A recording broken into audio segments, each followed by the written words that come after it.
such a lively place. It's super cheerful and positive, too. Mm-hmm. I can see that. There are people outside exercising at all hours. Such a healthy way of life. You came. Welcome, welcome. You must be hungry from your journey. Would you like something to eat?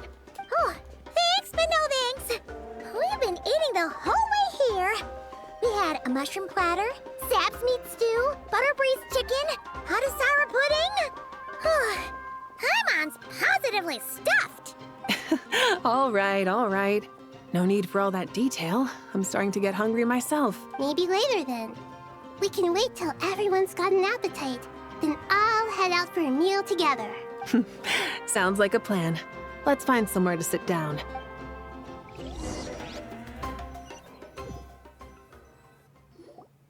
I should tell you, I already have some sense of why you've come. Why's that, Malika? To say thank you. Your senses are spot on. But on top of that, we also feel guilty. Because the pyronosis has vanished? I sensed its loss. Despite scouring through the remnants of Irminsul, we couldn't find any sign of the pyronosis. Not even any trace of it burning to ash. That's certainly unusual. Still, the potential fallout from Irminsul's loss is significant, to say the least. Perhaps the pyronosis's disappearance is simply a knock-on effect of the impact it's had on a certain strand of fate. Is that why, what is it, Pantalone was there? Regrata, or whatever his bloody name is. Was he there to collect the pyronosis from the remnants of Irminsul before anyone else could get to it? Or is it just gone? There's no need to feel guilty. We were clear that this time, there was to be no returning, only giving. Pure and simple. Thank you really is a fascinating phrase. We use it to express gratitude for the smallest of things. Yet, when faced with a kindness too immense to describe, we use exactly the same words. It's not that we lack other means of expression. It's that when we truly need to express our feelings, the simplest and purest words are always the most powerful. You're right. In Natlan, we prefer simple expressions too. Companionship, friendship, support. They might not sound fancy, but the sentiment behind them is sincere. That's wonderful to hear. Sincere feelings are often a vehicle for the deepest wisdom of all. Irminsul's destruction doesn't seem to have done you much harm. I'm glad to see you're doing well. There's still a lot of work to do, but before we begin, we felt it was important to come here and speak with you. Partly to express our gratitude, but also because we felt that seeing you, in a sense, is like basking in warm sunlight. That's a nice way of putting it. I like that. To tell you the truth, though, I'm not a fan of somber meetings. So, since there's nothing more to say, why don't we go bask in some actual sunlight? The weather's beautiful today. I've never seen the bottoms of her shoes before. They've got little suns on them. What a great idea! Paimon's gonna lie back and soak up some rays. Count me out. I'll be crisped. Ew, get off me. Isn't Mavwika baking and all the black leather? And she's gonna get a really dumbass tan from her leather. In that case, I think I'll lie down for a bit too before we head to our next stop. And where might that be? Mondstadt. Paimon and I are gonna head back there with Kale and the gang. Long ago, I sensed that the god remains inside Kali had come from the goddess of flowers, but I kept it a secret. Those remains weren't hurting Kali, not as she is now. They simply exist. Besides, I could sense a deep yearning within her, a yearning for an ordinary life. A yearning to hold on to the hard-won happiness she now enjoys. With someone like her, I have a responsibility to keep her secret. She should be ready to face the truth by now. Whenever people meet, there is always the potential to create warmth and kindness. Every child grows up, but even as adults, they are still children in the eyes of certain people. Paimon sometimes sees Nahida as a little kid. Is that so? Well, anyone who's friends with a kid is probably a kid themselves. Of course! And there's nothing wrong with that. When we get back, we'll actually be hanging out with another of our friends who happens to be a kid. Or more like looking after, in her case. Anyway, we'll always be there to watch out for our friends. Dear Sucrose, when you receive this letter, I'll probably be as busy as always. But busy with wonderful things. That's because I'm no longer a trainee. I'm now an official forest ranger. Impressive, right? Sino said that official rangers sound much tougher than trainees. Though he did say it was already pretty tough to start out with. You probably heard that something big happened in Sumeru recently. Don't worry, it's all been taken care of. We're heading to Mondstadt soon, so if you're free, maybe we could meet up? Plus, it's not just me. A few of us are going. Hey, do you still remember that time we all got together? You know, when we all went to the Windbloom Festival? It'll be just like that. Oh my god, we're still not done. It's like the epilogue that won't end. 2 days later by the gates of Mondstadt. Oh my god, why do we actually have to come to Mondstadt? Oh, sweet dear god. Don't you say it! Is that the great Vayuviastra? Behold, the great Vayuviastra, General Mahamatra. I don't get it. How times have changed. I wasn't expecting you to beat me to the punchline. You've changed. You've really upped the aggression in your battle against Sino's jokes. Kale, how did you know what I was going to say?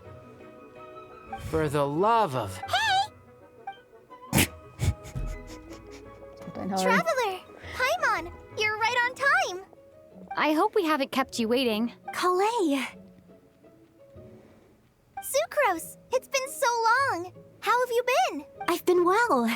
Everything's going great. What about you? Are you still busy? Not at the moment. Oh, right! That juicer you gave us works amazing! Farzan loves it! Seriously? That's wonderful. I don't suppose you drew up a detailed test report. Oh, what fruits did you use? How's the texture of the final product? Sucrose, you might want to try asking your questions one at a time. Albedo! Paimon didn't see you there! It's been a while since all of us were together like this. How about we follow the same plan as last time? Good idea, my friend. You never disappoint. So, what are your identities this time? Don't remind him. First things first.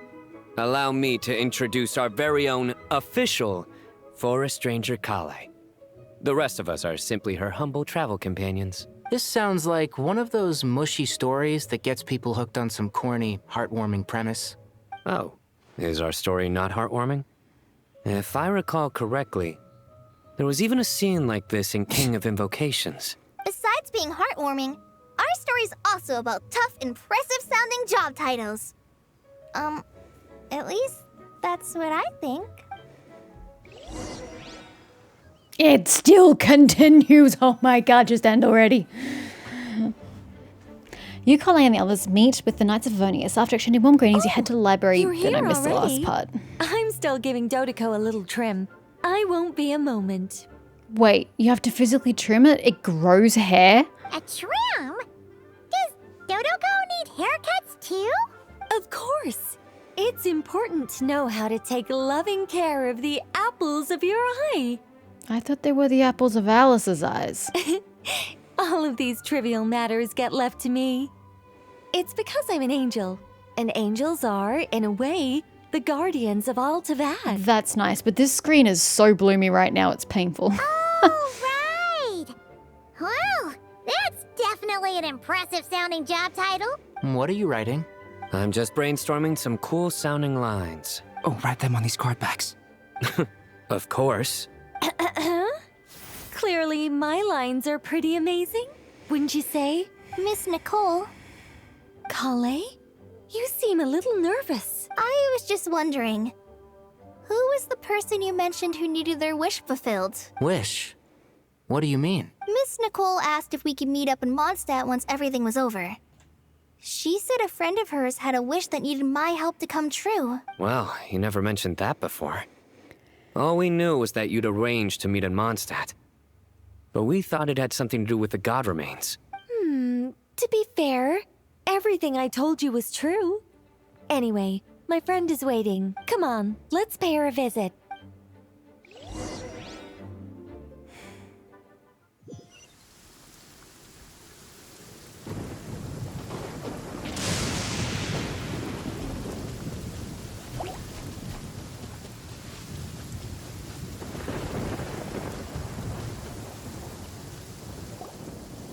Huh? You're... Surprised? I bet you weren't expecting to meet a woman like me beneath this beautiful tree in a faraway land. An oasis will spring from the place where a djinn resides.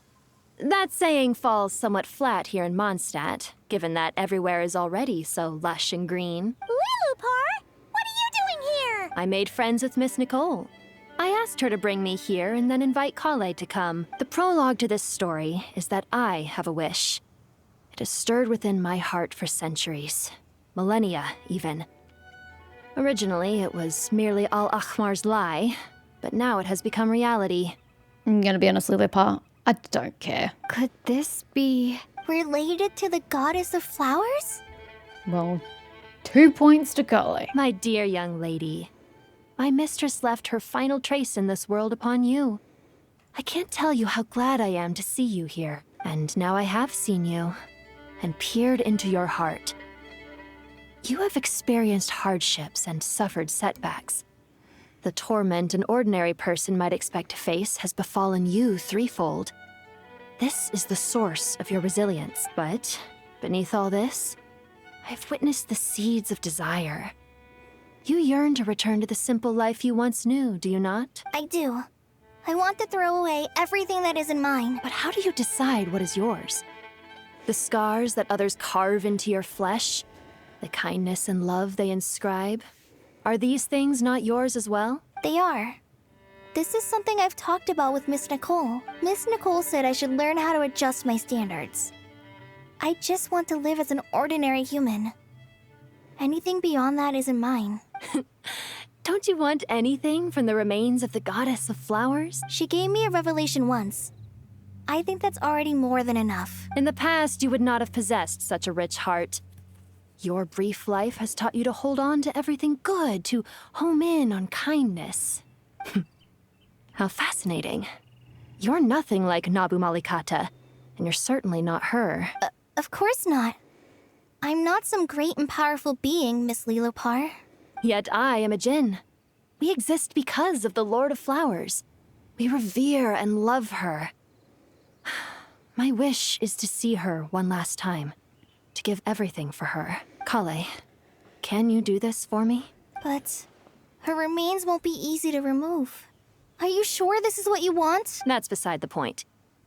First, I need to know.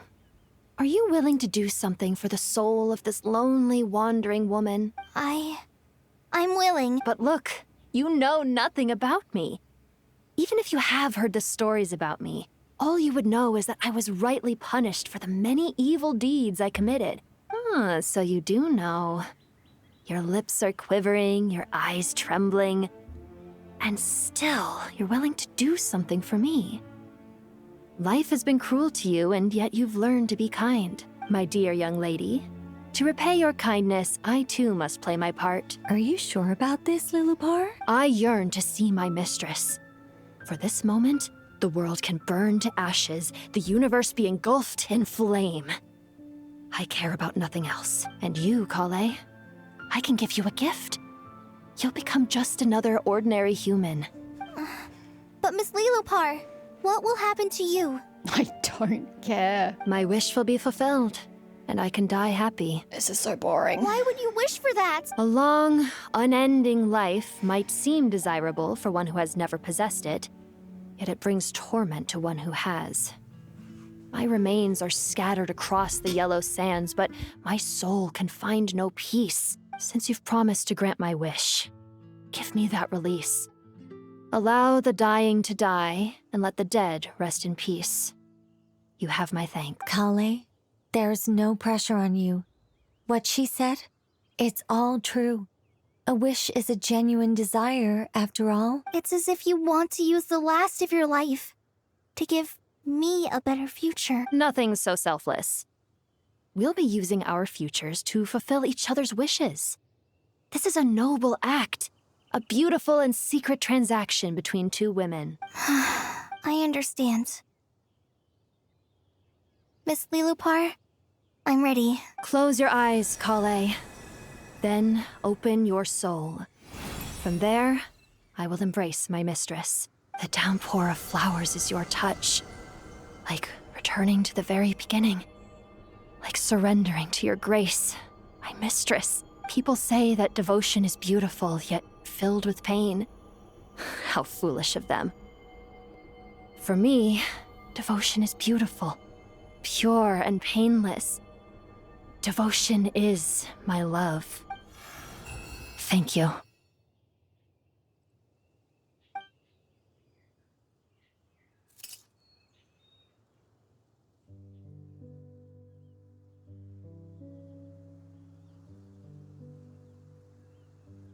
Lilupar!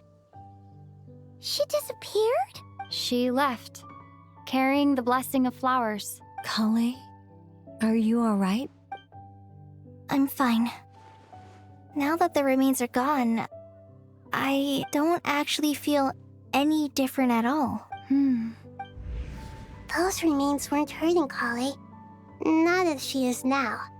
They simply exist. Besides, I could sense a deep yearning within her.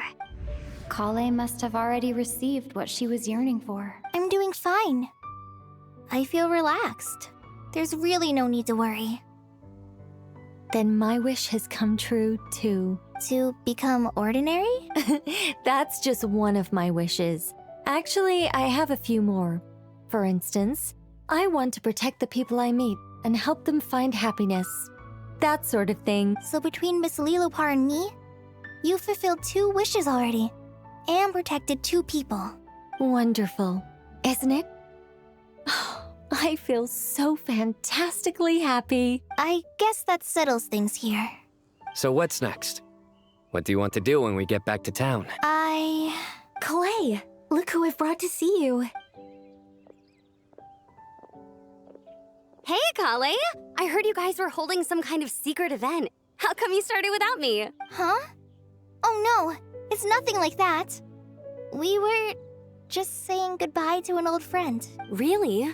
Who? Me. The old me. So that's what this is all about. Did you come all the way to Mondstadt for that? Because we knew the old you so we could witness the change? Exactly. The old me is gone. I puffed her into the air, and she became a fluffy pink cloud, floating into the sky, before disappearing forever. Do you think, maybe up in the sky, she has friends waiting for her with test tubes, flasks, and bows? Oh, when you put it like that, it doesn't sound so bad after... What do you think, Miss Nicole?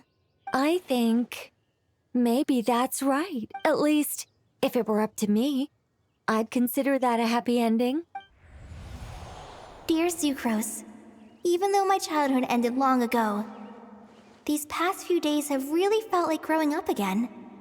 I've become stronger, and I feel like I can finally accomplish things by myself. Surely someone as mysterious as you will find a friend like this fascinating? Always growing, always thriving like a plant. I came to say goodbye to my old self. I know that after this, she'll be gone. Thinking about it makes me feel a little lonely. I know the weakness that kept me company will one day leave me too. But somewhere in my heart, I feel a great sense of joy. It feels like I've always wanted to take this step. To walk towards the new me. Oh, thank God it's finally done. Jesus Christ. Way to prolong something that didn't need to be prolonged. Good God. Oh, such fine weather we're having here. It's a bit wet out. I thought the storm had disappeared with the cutscene, but nope, it's still here. Okay, so quest number 10. Oh, well, will we safe for underneath the tree? I don't know. Can we get hit by lightning? I don't know. I think I'll be safer if I just come under here. Surprisingly, you still get wet underneath the tree. I know it's got gaps, but you'd think it'd give you some measure of, like, protection. But anyway, yeah, so Archon Quest 10 for Welcome of the Song of the Welcome Moon, whatever it's called. Just like with the previous act, mixed feelings. Like, there was no reason for it to be that long. Like, there's literally not a single reason why it had to be that long. Not everything that we saw was necessary. And I think that's one of the key mechanics in writing that a lot of people just can't master. There's a phrase we have that's called kill your darlings. If there's something that you think's really good, you're going to have to kill it because there's not necessarily a reason for it to be there. You just want it to be there because you like it. And that's a problem with a lot of books, a lot of TV shows, a lot of movies, like everything. There are parts that you don't need and should have been cut during the editing stage to make the final product that much stronger and cohesive and tight-knit. This entire quest feels like it should have gone through another round or two of editing to pull out all the parts that were irrelevant or didn't progress the plot or any character progression. I feel like the first half of the entire act, completely unnecessary. We barely did anything that was actually important and needed to be seen. A lot of the stuff could have been montage, it could have been skipped through. It wasn't actually required for the story. So I was quite frustrated right from the get-go that a lot of it was just unnecessary. And then we come to the same problem at the end. When you have finished the climax of your story, you need to wrap it up as quickly as possible. We traditionally do not want to be continually reading or watching or engaging with something for like an hour post the climax event. Because we're bored, we're done. The thing that was keeping us here and that was driving us forward was to get to that climax moment. And now that it's been there, it's done. We're done. Like, we'd like a couple of moments to wrap up any loose ends, to wrap up some sort of emotional arc or some character arc that may have come through, but it needs to get wrapped up quickly. That went for way too long. We don't need to see every single character that participated in the Archon quest. We don't. Just because they were there doesn't mean we need to see them after. Like, if there's no point to their after climax scenes, we don't need to see it. We don't need to hear it. We don't need to be a part of it. The only things you need to show after the end of a story is something that's specifically required to tie things up. Most of that was unnecessary and redundant. This whole thing with Collei at the end, completely unnecessary. It doesn't matter whether she has the Goddess of Flowers remnants in them. I actually thought they did a really good job throughout the quest of making it seem like it didn't matter that they were in her. Because, as Nahida said, Collei was still Collei. She was still herself regardless of the remains inside her, and Collei herself was coming to that same conclusion herself. We saw it in her conversations with Sino. I really don't understand why we then had to have this bit at the end where she's like, yeah, bitch, get this out of me. It's not me. Take it away. But she'd already accepted them. Why did we then have to change what her resolution was as a character? Like, it was unnecessary forced character development that didn't really match the conclusions she'd already come to. And I don't know why we had to do it. Like, why was Lilipar back at the end? Who the fuck cares about Lilipar? We could have gone this entire quest without her. I genuinely don't know why we brought her back. And then, were we supposed to feel emotional about her sacrificing herself to see a last moment of the remains of her Goddess of Flowers? Who the fuck cares? It feels like the writers were like having, this is going to be a beautiful moment. This is my lofty idea. And again, it just didn't get edited out when it should have been edited out because it doesn't have any place here. No one else cares other than the person who writes it. So yeah, this entire Mondstadt section of this epilogue, this conclusion, absolutely unnecessary. I did not need it for Collei. I didn't need it for any of her growth. And the rest of the characters certainly didn't need to benefit from it. So I would have cut it right back to her writing to Sucrose, and that ended it there. I didn't need anything past that point. To give an example of what I mean by epilogues being too long, even though I think I've been quite explicit right here and you can see it for yourself, Lord of the Rings. I have technically not finished reading The Lord of the Rings because I gave up reading past the end of the action. There's like 80 pages or some shit like that. Is it 80 or is it only 80 when I gave up? There's so many pages and chapters post the end of the action of that story.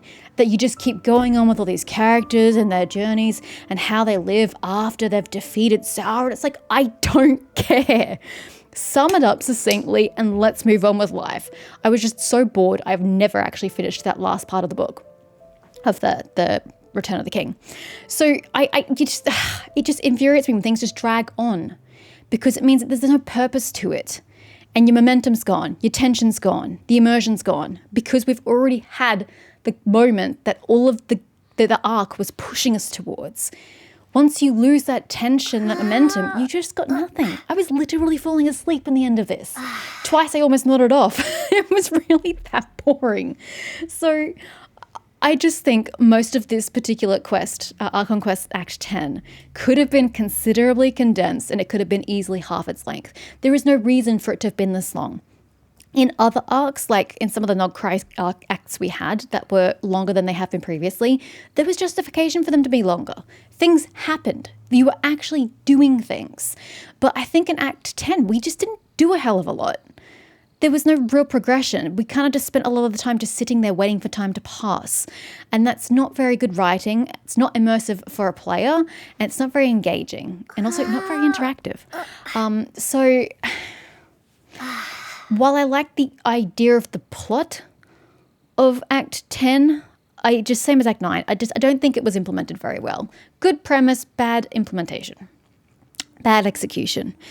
But I like that we went back to Irminsul. Not physically, I mean story-wise. And I like the conclusion we came to, that if Irminsul corrupted, it had to go. We had to burn it out. We had to just eradicate it and then make our own replacement, Irminsul, in the form of Ari. That was good. I like that. That was a good storytelling. It also wrapped up the tutorial arc, which is great. We wrapped up the tutorial arc in Sumeru, where it began. Fantastic. Very good plot. The implementation wasn't that great. But the ending of that the whole thing in Irminsul was really good. I like the cutscenes getting in there. I didn't mind the travel and exploration. It's not even the right word. You hardly explored. The traversal of the Irminsul was kind of boring. And I don't think that Nicole having her guidance there was even remotely relevant. You could easily have, again, cut that out. Not important. Even though the scene of them all praying and the Golden Oasis or whatever it's called, I mean, it was a cool moment, but again, it didn't really add anything to the actual story. Fight against the Tory was interesting. I think it was brutal to the fact that I just gave up. Just hit, just die. I don't care. Just slap at him, because it was tedious trying to dodge his bullshit. And if I'm not going to die on this low level, whatever, just go for it. But it was interesting to see the ways that he fought, but I did find it hard to jump over things in that fight. So maybe that was just a skill issue on my part. Maybe if you used the Wanderer correctly, you could get over those parts that you had to jump over, but whatever. Doesn't matter. It's done. As I said, I preferred the second instance of Illuttore, the one we had last time at Nogcry, as opposed to this one. This one was just a bit weirder. But it was nice to get his story all summed up. The cutscene as we all fell and Nahida called forth the Pyronosis and burned Irminsul was a very good scene. I think it was very well done. So, yeah, lots of very good moments and then just a lot of superfluous shit that could have been cut out. So, yeah, those are my thoughts. I mean, I probably have more than that, but I'm just sitting here. My brain has been dulled by the boringness of the end bit. So I'm just tired now. Yeah, I mean, I'm not really sure what they're trying to do with Paimon. They're trying to give her some sort of character progression, but I feel like it's too late. We've gone almost 6 years with her being the most annoying creature in existence, and for her to suddenly now get self-awareness about how useless she is, I feel like it's too little too late. You should have started a development of her arc earlier, significantly earlier. Having it just happen now just seems kind of odd. Very odd. It doesn't help that we don't know who or what she is. No one knows who or what she is or where her story goes. And I think maybe they're trying to start implementing that with her. I don't know, but I found it a strange choice to try to give her character development now. I don't know. Maybe some people like it because some people like Paimon. I can't fathom why, but I know some people do. So maybe they're all cheering, you know, yeah, Paimon development. But I'm just like, why bother? It's just, that ship has sailed. There is no point trying to redeem Paimon. She's just irritating. But yeah, that are my thoughts. Those are my thoughts. I can English. So yeah, I kind of thought I'd be more engaged with it. You know, the Dotori arcs in Nogcry I thought were really solid. I really liked them. They were good. But I don't know if they just felt like they had to make it go longer. I don't have an explanation for why they decided to put in such nonsense through most of the 2 acts. I don't really understand the choices made. But it's fine. It's done. It's done. I need to... Is there... No, I've lost the Primogems, oh my gosh, from that. So I don't have to worry about that. Now, we did get a few achievements, and I wanted to know what some of them were. Beat the 3 kings in the chess game. Okay, that's just the story. To conquer the depths, to command all deceptions. Gather everyone's wishes to save Sumeru. That was a very pretty cutscene. The Kalpa flame ravages all. What the hell's a Kalpa flame? Beyond the ash of calamitous fires, the pristine sky remains. The truth among the pages of Piranha. Complete the Archon quest. Okay, they're not the ones I want to know about. It is this I want to know about. Remove the invisibility of at least 2 primal constructs using quicken, aggravate, spread, or true sense pulses, whatever the hell that is, within 3 seconds? Oh, okay. Well, yay me. Yay me. I don't think we have much in the way of Primogems at this point in time. Yeah, only 449, which is 2 whole wishes. It's so pathetic. So we have what? 6? 8. Okay, who do we wishing for here? Sandrone, I guess. Though I still feel like you need Yaimiko for her to fully function, but whatever. We're just gonna pull on this banner, fail to get her, and move on with life. You know how it is. It's the same old here. Luck is not in my wheelhouse.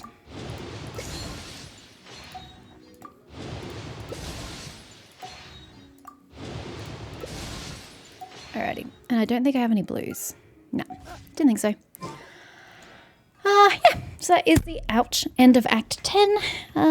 Yeah, feeling a little bit let down because I had high expectations of this culmination of the Tori's quest line and with whatever was going to happen to Irminsul. So yeah, I'm feeling a little bit disappointed, but that's life. Anyway, thanks for watching, guys. I'll see you next time.